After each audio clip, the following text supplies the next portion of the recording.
We begin tonight in one of the most dangerous places in Libya, Misrata. For weeks, Muammar Gaddafi's forces have been pounding rebels there with everything from mortars to cluster bombs. The hospital's overloaded, doctors overwhelmed.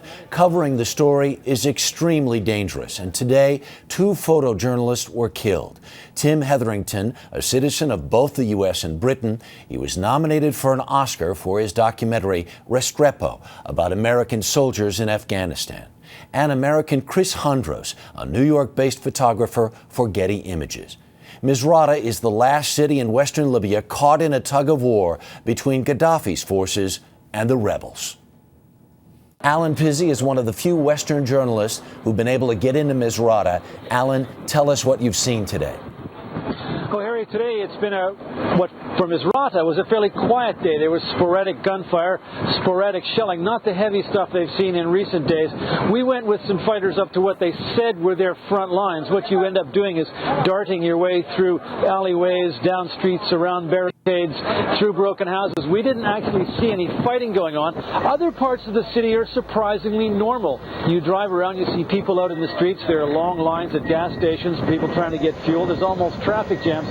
Then you come to areas that are almost totally deserted. They've been trashed. Those are the areas that are hit all the time, but virtually nowhere in this city is safe, Harry. You could be hit at any time, anywhere. I'm now standing on a ship that's going to evacuate between 50 and 70 wounded, and about 1,000 migrant workers are also being taken out to Benghazi. They've been trapped here for several weeks. As I say, it's a very strange place, but it still functions, Harry.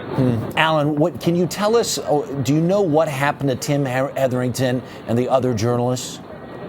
They'd gone up to the front lines to take pictures of some of the combat, as photographers do, and I think they just got hit by a stray shell. I think it was just bad luck as far as I could tell. Wrong place, wrong time. What can you say? Right. In terms of Misrata itself, as a veteran combat reporter, does it feel like it's in the middle of a war? Parts of it feel like it's in the middle of a war, Harry. Parts of it feel like Beirut in the bad old days. There are places that are deserted, lots of places that have been hit by shells and gunfire. They've also done an interesting thing on key roads, like the one that leads to the hospital, for example.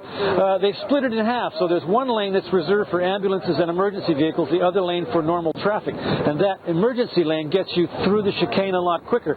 You go to the hospital, you know you're in a war zone. They've had to start treating and triaging people in a tent. They had to abandon the main hospital in town and pull back to a private one.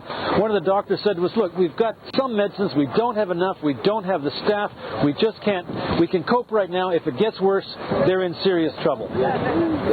Alan Pizzey tonight in Misrata. Thank you very much.